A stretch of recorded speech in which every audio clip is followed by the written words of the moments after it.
asalaamaaleykum mbokk internet de 24 médias yi donc ñu ngi nuyu ñëpp di ziare ñëpp di sant bu baax a baax nag ñi nga xam ne ñoo ànd ak ñun saa su ne mu nekk suñu fidèle internet yi ñu ngi ziare tamit suñu kilifa diine yi ak suñu kilifa aada yi ma ci profité waale encore di ziare sama sëriñ nga xam ne kooku mooy Sey Cheikh Abi donc di ñaanal Sénégal bi yëpp yàlla na fi jàmm yàgg yàlla mbas bi nga xam ne moom moo ñu sonal depuis daaw ba ren yàlla na ko yàlla fulu mu jóge fi. donc tey ñu ngi fii fi nga xam ne moom mooy village artisanal bu Mbour ñu ngi fi àndal nag jigéen ñi nga xam ne ñoom ñooy jigéen Pastef fii donc comme seen président nu mu ko defee samedi bi passé rek fële ca Dakar mu nga xam ne moom la lancé initiative bu nga xam ne moom mooy dooleel suñu aar donc jagleel ko nag suñu mbokk artisan yi nga xam ne mbas bi sonal na leen lool ba tax na ki nga xam ne président Ousmane Sonko daal di jóg nag pour dimbal leen nag weesuwul mu daal di lay jóg ne xaaral ma def le tout ba nga xam ne damay dooleel suñu aar nan lay def nag ba dooleel li nga xam ne moom mooy aar bi ñoom daal di nañ sànni philosophie bi nga xam ne dañ ko tuddee un patriote une paire de chaussures maanaam patriote bu nekk na fexe maanaam jënd peeru dàll boobu nag ñan ñoo koy defar doodul doon kenn ki nga xam ne ñoom ñooy nekk suñu artisan yi nga xam ne ñoom ñoo nekk fii au niveau local et là donc la philosophie elle est très belle képp ki nga xam ne patriote nga boo jëndee dàll rek foog nañ ne incha allah di nga mën a soxla li nga xam ne loolooy aar mi acca di dañuy daal di def rek daal di dugg si biir magasin bi ànd ak ñi nga xam ne ñoom ñooy waa jigéenu Pastef yi ñu xool rek ñuy dérouler initiative bi. ni mu leen ko waxee léegi rek si njëlbeen donc ñu ngi fi nga xam ne mooy village artisanal ba Mbour ànd ak ñi nga xam ne nag ñoom ñooy waa Pastef donc fas yéene gunge leen rek si seen journée bi seen concept bi nga xam ne moom moo nekk rek un patriote une paire de chaussures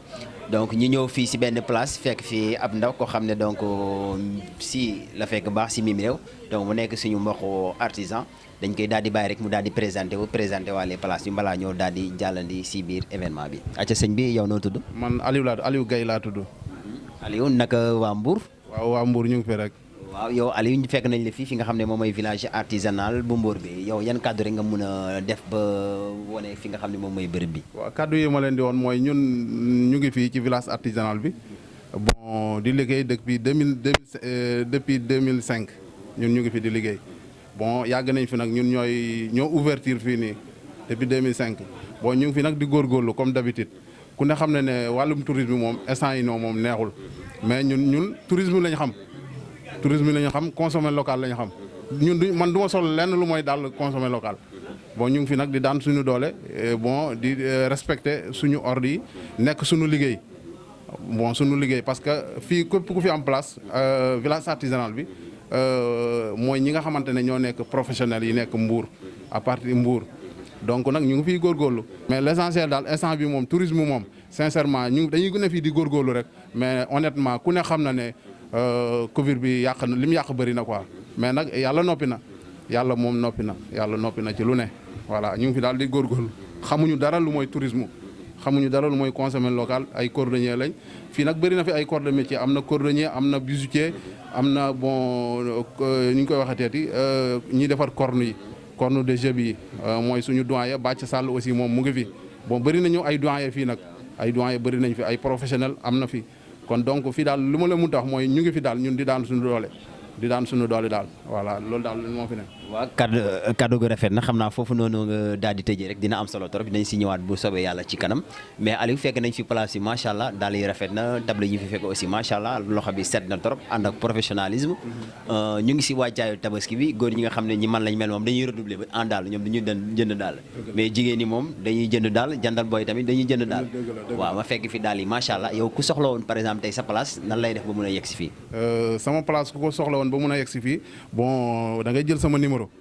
numéro mu ngi nekk 356 33 30 77 la am naa aussi beneen numéro Tigo mu nekk 76 588 60 96 mooy sama adresse waaw. aca mbokk yi kon ñu ngi noonu donc borom cantine bi rek lañ àndaloon mu daal di présenté wu donc sànni woon ay kàddoom dañuy jàll nag fas yéene xool ñi nga xam ne ñoom ñooy gan yi tey ñoom ñoo fi ñëw mu nekk les femmes de Pastef donc ñoom tamit comme ni mu ko waxee sànq rek fas yéene en tout cas gunge ki nga xam ne moom mooy seen président ci seen concept boobu ñu jaar di xuusandi rek ànd ak ñoom. maa ngi nii donc ànd ak ñi nga xam ne ñoom ñooy les grandes dames donc de Pastef donc comme ni mu leen ko waxee tey nag bés la bés boo xam ne ñoom ñëw nañu fas yéene dooleel ki nga xam ne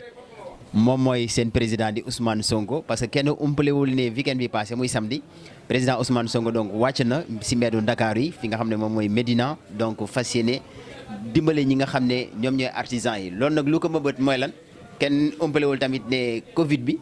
maanaam mbas bi fi am sonal na ñëpp si rawatina nag ñi nga xam ne ñoom ñooy yëngu ci wàllum tourisme te suñu artisans yi ñëpp xam nañ ni si wàllum tourisme bi la ñuy yëngatu donc ba tax na daal mbas bi sonal na leen trop si le président Ousmane Sonko nag am xel bu rafet boo xam ne fas yéene dimbale leen lancé nag un concept bi nag moom mooy lan moom mooy un patriote une paire de chaussures maanaam ngir dimbale ngir soqale donc si li nga xam ne moom mooy suñu mbokku artisans yi donc ñu ngi nii taxaw ànd ak ñoom ce sont donc les femmes de Pastef nekk fii ci diwaanu Mbour dañuy daal di ànd rek ki nga xam ne moom mooy présidente bi mu sànni ci ay kàddoom. salaamaaleykum ñoo ngi leen di nuyu yéen ñëpp yéen ñi fi teew léegi ñun nag tey dañoo ñëwoon quand même pour topp ci suñuy tànk leader rek ndax moom dañoo am un concept boo xamante ne dañ ko génne un patriote une paire de chaussures consommer local daal la ñu wax. parce que loolu yëpp ci patriotisme la bokk patriotisme mooy lan bëgg sa réew bala ngay bëgg sa réew da ngay bëgg say doomi réew ci loolu nag ci la ñu jóg tey tamit. ñëw fii ci village artisanal bu Mbour bi tamit jël si suñuy daal jënd suñuy daal ñun ñi jëndaale suñu doom yi ay daal jëndaale suñuy mag yeeg suñu jëkkër yi ay daal gis nga lii yëpp c'est du consommé local boo ko xoolee da ngay yaakaar ni Maroc lañ ko liggéeyee te fekk Sénégal gi lañ ko liggéeyee lii day wone ni leen rek lay wone suñu artisans locaux yi buñ leen jàppale woon kon dootuñu jënd ay dàll feneen di ko importer muy ñëw fii ñu koy utiliser kon fii nii lañ koy bëgg di liggéeyee ñu ko ba pare ñuy exporter parce que loolu mooy développer réew moom loolu mooy suqali économie réew. comme nag ñun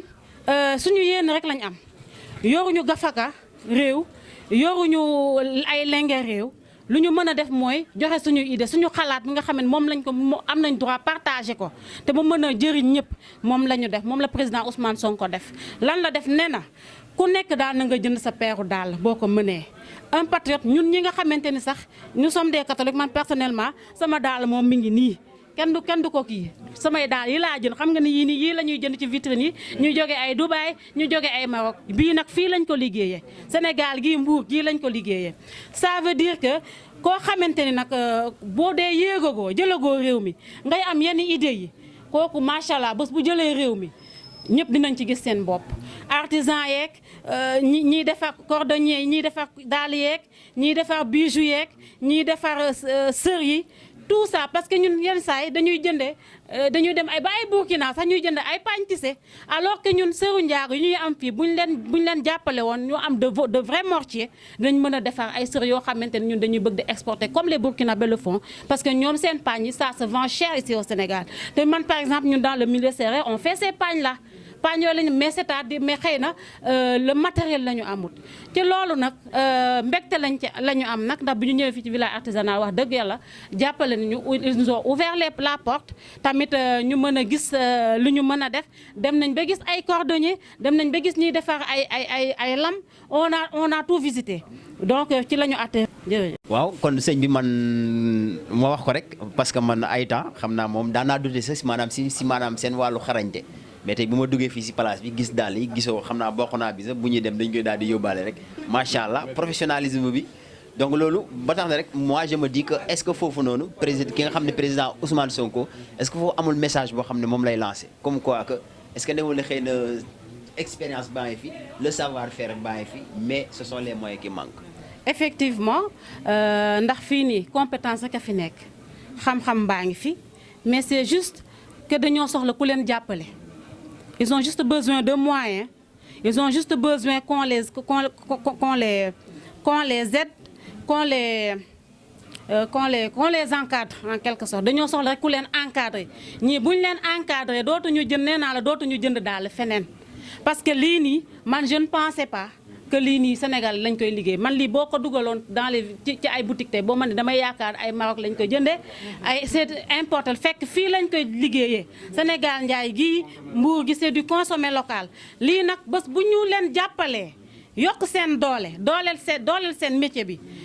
su boobaa ñun lii dina bokk ci liy suqali suñu développement bi les compétences sont là c'est juste qu'on n'a pas assez de moyens ils n'ont pas assez de moyens parce qu'ils ne sont pas assez considérés ils ne sont pas assez aidés bu ñu leen jàppalee dañuy dem parce que nag boo bëggee développer un pays du agriculture kese ngay yem du bureau yi kese ngay yem du c'est pas la jeunesse mais aussi il y a les artisans ñii dañ ci jouer un grand rôle ci développement ci économie d'un pays économie réew. acca macha allah loolu am na solo trop ñu ngi koy jaajëfal bu baax a baax rek di àndoon ki nga xam ne moom mooy la présidente donc acca dañuy daal di jàll rek daal di jël keneen.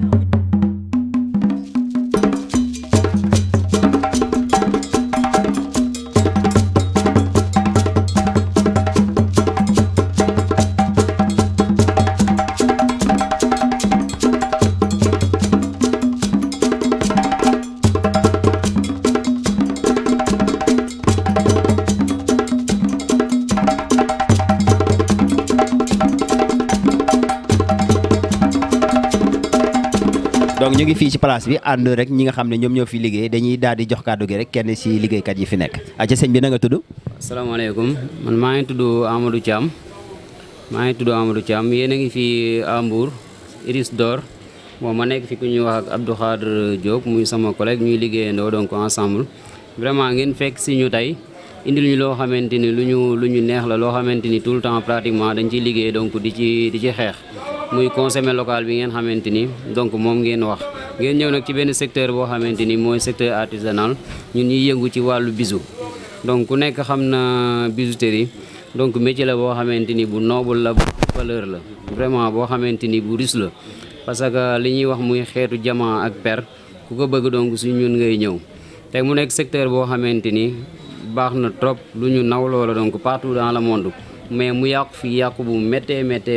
xam nga ci Sénégal te lépp li ko waral mooy importation bijou bi nga xamante ni ñu ngi koy def fii nii donc ci suñu réew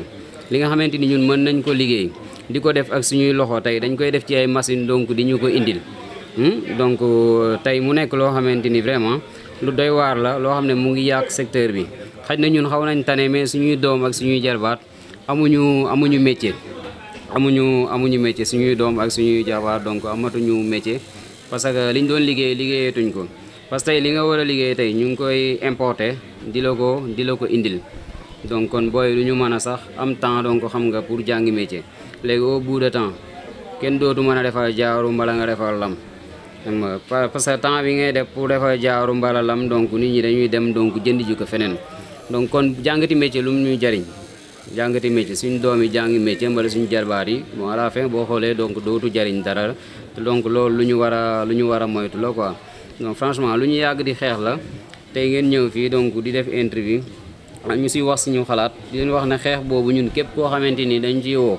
ñun dañ ko ci wuyu ndax tey yàlla suturaal nañu am nañ métier am nañ luñ toogee mais tiit nañ ci suñuy doom ak suñuy jarbaat donc franchement te tey bu fekkee am na luñ toogaale rek ba xalaatuñ suñuy doom ak suñuy jarbaat kon nag ñun war nañoo xoolaat suñuy bopp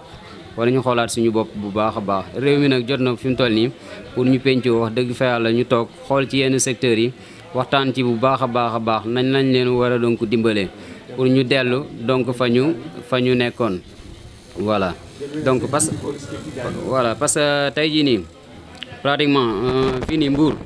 bu ngeen xoolee catastrophe yi fi am nii ci côté gaal yi lépp lu si ëpp waa Mbour la te tey li ko waral tey mooy ñàkk yëngu-yëngu rek muy menuisier métallique yi ngay gis nii donc di tëgg yi importation bisu bi menuisier métallique yi tey ñu ngi leen di indil ay tool yoo xamante ni dañ koy defar ba pare xam nga ñoom cadre rek la ñuy def fi mu toll nii jënd tool cadre rek donc xam nga dugal ci affaire bi boo demee tey si menuisier bois yi tamit aussi pareil ñu ngi indi ay buntu donc ay lal ak affaire yooyu te loolu ñun mën nañ ko defaral donc suñu bopp quoi donc boo gisee gars yi di dem ci gaal yi pratiquement donc ñàkk lu ñu def donc moom moo ko waral quoi gis nga secteur bijouterie bi tamit dañ ko fàtte quoi te jàpp naa ne comme li ma la wax sànq rek sama biir wax secteur donc bu ñu war a jàppale la parce que bijouterie du affaire caaxaan te tey jii pratiquement bëri na ñoo xamante ni donc nekk ñooy bijoutier te tey boo xoolee dañuy ñëw donc jaay seen ay bagage ñëw donc xam nga di investir ci loo xamante ni donc xamuñu ko par rapport ak tey ki nga xamante ni métier mi la jàng moom la xam kooku lim ci man ak lim ci àttana def bokkul ak keneen ki kay xaalis bi rek moom moo ko yitteel kii nag d'abord dafa am amuuru métier bi ba pare donc kon vraiment loolu lu mat a bàyyi xel la nan la ñuy def tey ba secteur bi ak beneen secteur bu mu mën di doon ñu fexe nuñ leen protéger ñu organiser wu donc ba tey képp koo xamante ni bokkoo ci mbala moo benn diplôme tamit ñu war la cee mën a may bañ a may yenn yi parce que ñun am nañ suñu nijaay ak papa yi yoo xamante ni kenn gënu leen woon xarañ ci liggéey mais ba ñu tukkee pour ñu amoon fa ay atelier bijouterie lu jafe woon la parce que dëkk yooyu doxeewuñ noonu te da ngay gis benn waaye tey bu jógee ci benn dëkk rek ñëw daaj fii mbaaram donc ni dafa ubbi atelier bijouterie te ñun pratiquement bu ñu tukki woon tey ak lu ñu mën di am ci xam-xam donc loolu mënuñu ko am kon vraiment lu ñu war a sàmm la lu ñu war a xoolaat la te laaj na tamit bu ñu ko bëggee ñu ñëw ñi nga xamante ni ñoo nekk ci secteur bi ñu pencoog ñoom ñu toog diisoo bu ko defee ñooñ dinañ leen wax kat ni ñu war a doxale mbir mi ak ni ñu ko bëggee ñu waxtaan ci ñu xool liñ ci mën a def ñu def ko liñ ci mënul def it ñu bàyyi ba man ko. C'est parfait. aca mbokk yi ñu ngi fii ba tey rek ci nga xam ne moom mooy village artisanal donc ba tey ñu ngi ànd ak ñi nga xam ne ñoom ñooy suñu mbokku artisan yi te nag dañuy ñëw seet si encore beneen pas ñu fekk nag muy ndaanaan parce que lu ñuy def moom bëriwut ñoo xam ne mos nañ kaa gis man c'est la première fois ma koy gis donc ñuy daal di fàttali rek ba tey ñu ngi suñu activité bi ànd ak ñi nga xam ne ñoom ñooy waa PASTEF donc fas yéene ànd ak président ak Ousmane Sonko rek mooy initiative bu ma lancé woon mooy dooleel suñu mbokku artisan yi dañuy daal di jox kàddu gi rek ki nga xam ne moom mooy suñu artisan bu ñu fa fekk salaamaaleykum sëñ bi. maaleykum salaam. papa yow noo tudd. Sangone Sall ñu gën ma xam ci turi bàcc. waaw yow maanaam art bi ngay def mun naa wax ni bëriwul ñu koy def. waaw mu nekk loo xam ne à premier vue maanaam mun na impressionné nit ñu daal di la laaj rek bii man mooy ban xeetu art bi nii. voilà kii mooy sculpture sur corne de zébu maanaam béjjén nag la ñuy jël liggéey ci ay objets yu bari quoi actuellement ni ay poitrins lay dessiné su ma paree ma vernir ko voilà mën a jël ay comme ay crayon ay brosse à dents tout ce que vous voulez quoi voilà lii loolu lay servir réellement. sinon am na yeneen objets xam ne ay lam lay doon ay boucle d'oreille ay collier beaucoup de choses beaucoup de choses mën nañu ko def dans la corne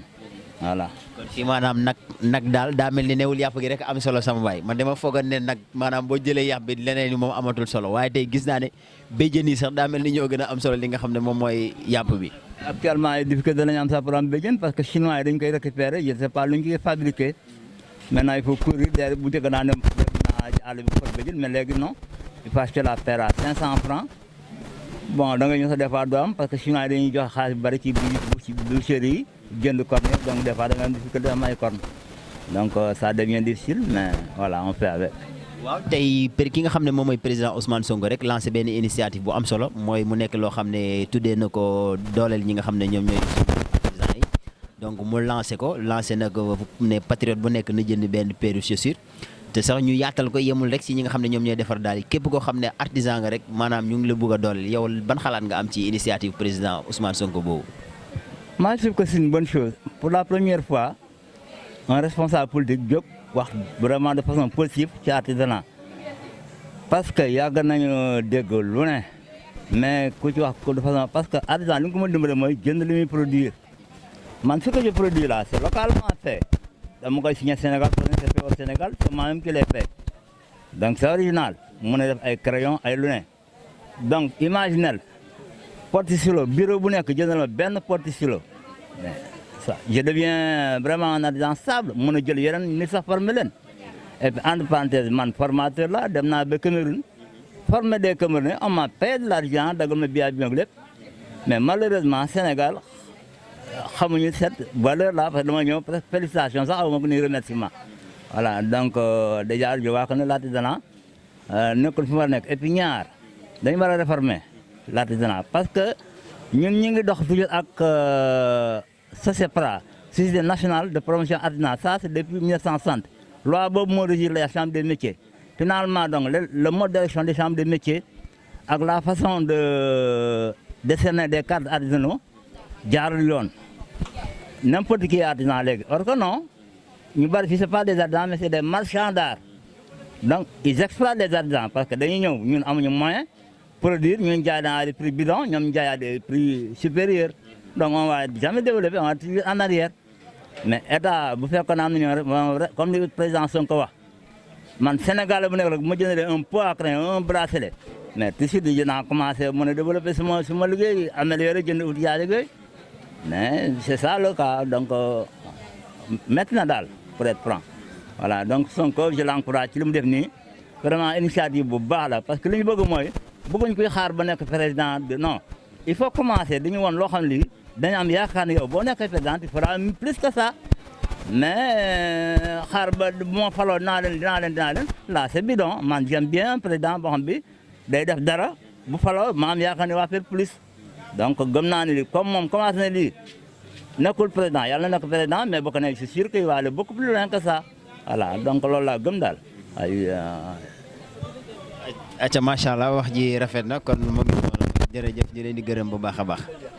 waaw ñu ngi nii rek ba tey si activité bi ñu daal di continuer rek dugguwaat encore si beneen place fii nag dañ fi fekk koo xam ne ndaanaan la si biir ndaanaan yi parce que lii boo leen nga gisee war ngeen mën a xam ne liggéey bi macha allah rafet na trop mu nekk nag ay œuvre d'art yu am solo donc dañuy daal di taalal suñu artisan bi rek moom tamit mu daal di présenté wu daal di présenté place bi balaa ñu wax xuusandi. sëñ bi loolu. asalaamaaleykum di nuyu di leen sant man Jumo Ndongo laa tudd nekk village artisan communal de Mbour waaw fii nag ñooy bërëb bu ñuy yëngu ñun nekk ay artisan di fi liggéey waaw. waaw place bi xool nañ ko am na ay œuvre d'art yu bëri lii moom kenn naataalewul ne maanaam expérience bi mu ngi fi ak le savoir et le savoir-faire. donc weekend bi ñu génn président Ousmane Sonko dafa lancé benn initiative bu am solo booy loo xam ne daa fas yéene dooleel ñi nga xam ne ñoom ñooy suñu mbokku artisans yi. ndax fu ñu jógee maanaam mbas mi sonal na leen trop parce que ku wax artisan rek di nga wax tourisme. te aussi mbas mi xam nañ ne indi na ay gàllankoor ci maanaam wàllum tourisme yi. ba tax na yéen sentir ngeen ko président Ousmane Sonko donc daal di lancer initiative boobu yow loo ci xalaat yow la mooy sa gis-gis ci loolu. waaw loolu ñu ngi koy rafetlu parce que kuy wàllu artisan rek di fi liggéey ci art miti woon na lool ci ñun parce que depuis mars 2019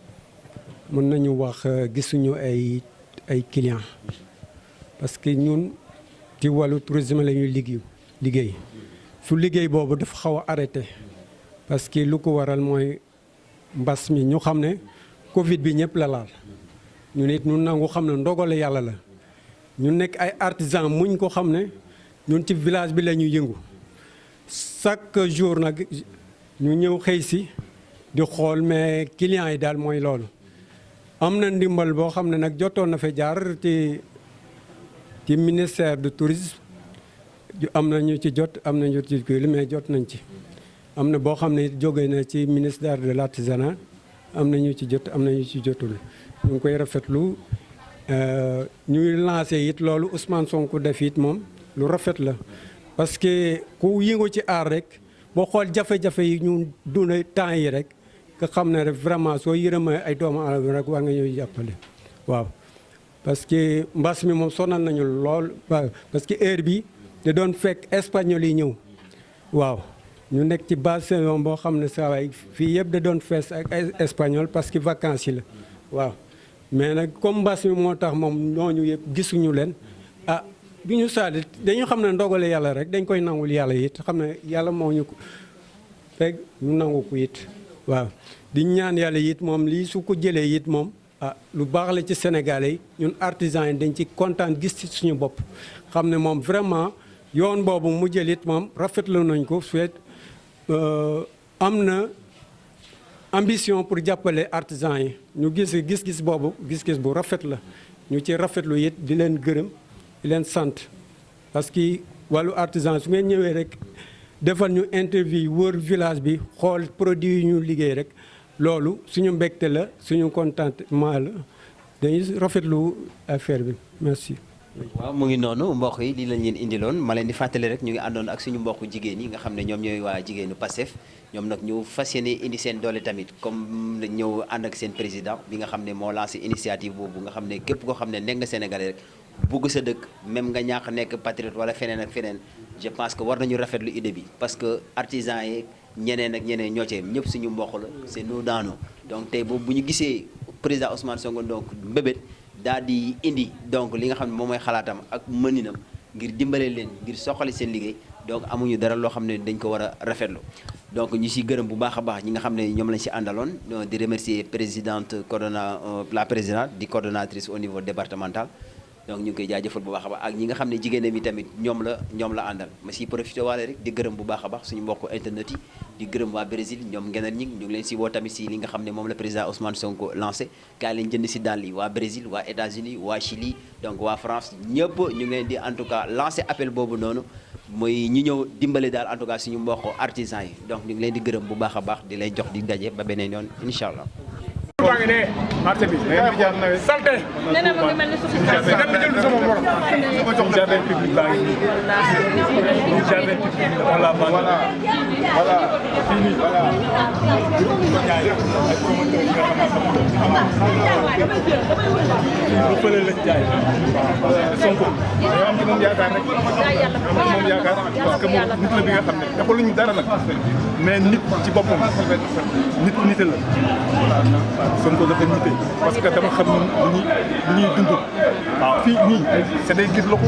ñi tubaab bu ñëw fii jógee France ñu ñoo leen mais ñu ngi fii tey xam nga waaw mel ni Sonko nag moom moo ñu mën a dimbal bañ génn ci cooxor dëgg la c'est lui moom rek la ñu yaakaar ginnaaw yàlla ak yàlla ci tey c'est le seul leader boo xam ne man c'est la première fois sax ma dajeeg ak leader boo xam ne tey les jeunes